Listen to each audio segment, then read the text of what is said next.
What's up YouTube? Jer here, bringing you day 14 of Oudvember. Day 14, this is 2 weeks down guys. Today's scent, Oud 27 from the house of Labo. Now Oud 27 is an oudy fragrance. It's oud.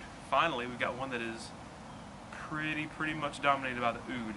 And this is a stinky one guys. This is a stinky one. The prominent notes in this fragrance are oud and civet or civet.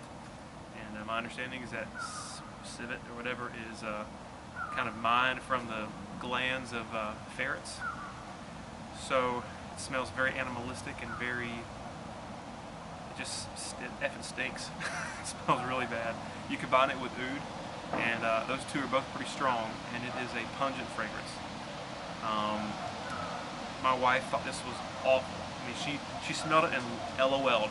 She laughed out loud at me because of how bad it was. The good news is that this fragrance is not particularly strong in my opinion. You would think with those two notes it would be like a projection monster. It's really not. I wore 4 sprays today and it didn't push out too far from my skin. I'd say average projection, probably average longevity as well. So you do get a bit of a respite because of it doesn't push out so much.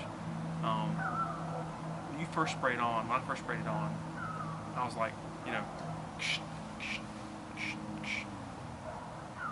oh no, what have I done?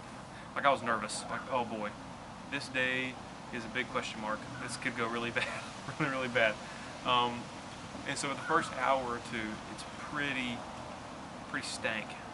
But after 2 hours or so, it begins to dry down. It gets like a tad sweeter maybe, and a tad softer. It's still oudy, still kind of got that animalistic feel going, but it's not as bad. It gets a little bit lighter and a little more wearable. But I emphasize just a little more when I say wearable, because to me this is not very wearable. I know Dan is a big fan of this, and Dan also is the donator of this sample from way back in the day. And this one was coupled with the liquid ass video. If you don't remember, this is the good fragrance of those two on that video. But you know, if you're a fan of oud, like a big fan of actual oud, this might be up your alley. But to me, I don't know why you want to smell like this.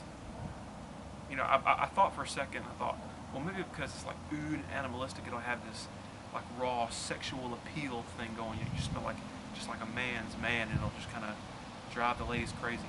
Not the case with my wife at all. She just thought this stunk, didn't want to get close to me. So at least in the Jer family, Oud 27 is not getting it done. Not going to take any panties off in my family. So I will say though, as far as the oud goes, I feel like this is one of my first real exposures to oud. And you know, it could be worse. I can gain an appreciation for it, I suppose, but it's still not my preferred type of fragrance. So I will put it in the middle of the road. I don't think it's terrible. You know what? I do think it's terrible. I think it's kind of terrible. This fragrance stinks. Sorry, I would never wear this again. The dry down is more bearable, but I don't want to wear fragrance and live for the dry down. That's like muskrat du jour. If I can't stand the first half of the fragrance, I'm not going to wear it. So this is a stinky one. I wouldn't wear it. Yikes. Yikers. This one was rough. So I did it for you guys. I love you. Anyways, that's going to do it for day 14, Oud 27. Thank you again for tuning in and watching and commenting and all that stuff despite the Google Plus headaches. Thanks for hanging in there and staying with me. And I will see you guys tomorrow evening for day 15. Take care.